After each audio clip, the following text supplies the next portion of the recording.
Attention Deficit Hyperactivity Disorder, also known as ADHD, is a neurodevelopmental disorder characterized by inattention, distractibility, and sometimes hyperactivity. There are three types of ADHD: inattentive, hyperactive impulsive, and combined. Out of these three, the combined type is more common. Since the diagnosis of ADHD is primarily clinical, signs and symptoms themselves become the diagnostic criteria. So let's discuss them together. Diagnostic criteria based on the symptoms of inattention include the following. First, individuals with ADHD don't pay close attention to details or make careless mistakes. They have difficulty sustaining attention. They don't seem to listen when spoken to directly. They don't follow instructions and fail to finish tasks such as homework. They have difficulty in organizing tasks and activities.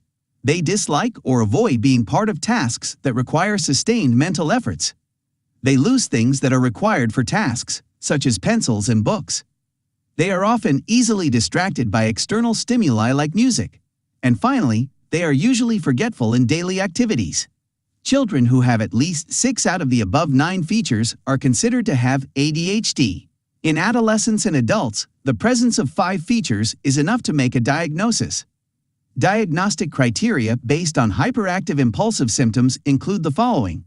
Individuals with ADHD often fidget, and they tap their hands or feet, or squirm in their seat. They spontaneously get up in situations where remaining seated is expected. They run around or climb when inappropriate. They don't usually play or have fun quietly. They cannot stay still for a long time. They talk excessively. They give answers to questions before a question has been fully asked. They have difficulty waiting for their turn, and they often interrupt others. Children who have at least 6 out of the above 9 features are considered to have ADHD. In adolescents and adults, the presence of 5 features is enough to make a diagnosis. It is important to note that these symptoms usually appear before 12 years of age, in at least 2 settings, such as school and home. The exact cause of ADHD is unclear. However, genetics plays a substantial role. Studies indicate that neurotransmitters such as dopamine and noradrenaline are involved in the pathogenesis. Frontal and prefrontal cortex, parietal lobe, and the cerebellum are the regions of the brain that are mainly affected.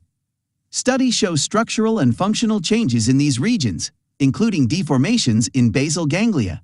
ADHD is associated with several other psychiatric illnesses. For example, many individuals have both ADHD and antisocial personality disorder.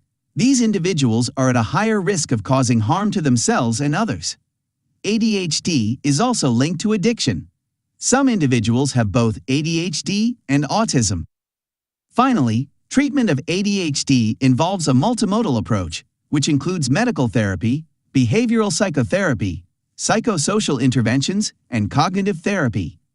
First-line medical therapy of ADHD is stimulants, which include methylphenidate and dextroamphetamine.